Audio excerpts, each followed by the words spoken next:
in the 1840s, there was this bridge war. There was this big controversy about bridges in Milwaukee in the 1840s. People were all polarized and shit over whether we should build bridges with public funds.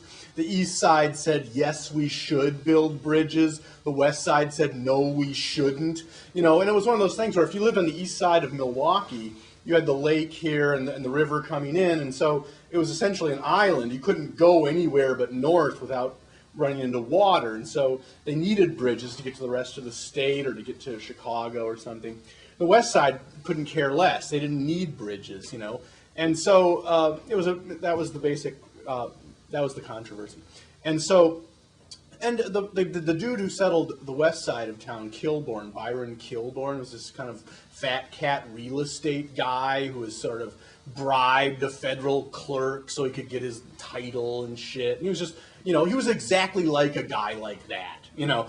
And so, you know, he had the roadway to Chicago. It took like 4 days by mule or something to get to Chicago, and he didn't need bridges at all. And he even laid out his streets at a different angle than they were laid out on the east side, which still creates a problem today. Like if you go to that bridge on Wisconsin Avenue, you'll notice that when you cross it over to the western side, you take a quick turn because the streets are laid out differently. And so bridges were an early problem in this city. And there would be dudes, there would be like businessmen on the west side who would go to like village board meetings and like raise their hand chock full of ideas about how, you know, this such and such a bridge is a nuisance and we need to abolish it. Like, how would a bridge be a public nuisance, right? And so this was an ongoing problem. And it reached what was known as the Bridge War of the 1840s, when this schooner that was piloted by this East Side guy, like, crashed into the Spring Street Bridge, like, doing all this damage and shit.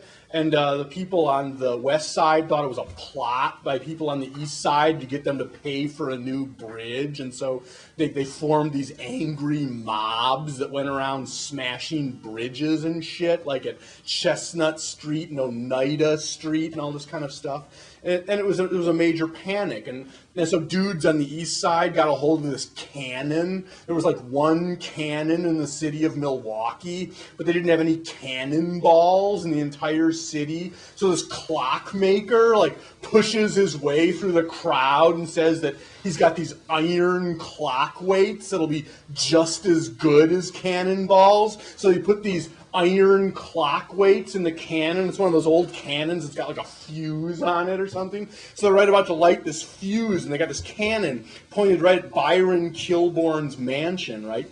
And right then a lawyer pushes his way through the crowd and explains to people that Kilbourne's dead daughter is like lying in state in like the great room of Kilbourne's house, and that under the circumstances to like send iron clock weights crashing into his mansion would be in bad taste somehow.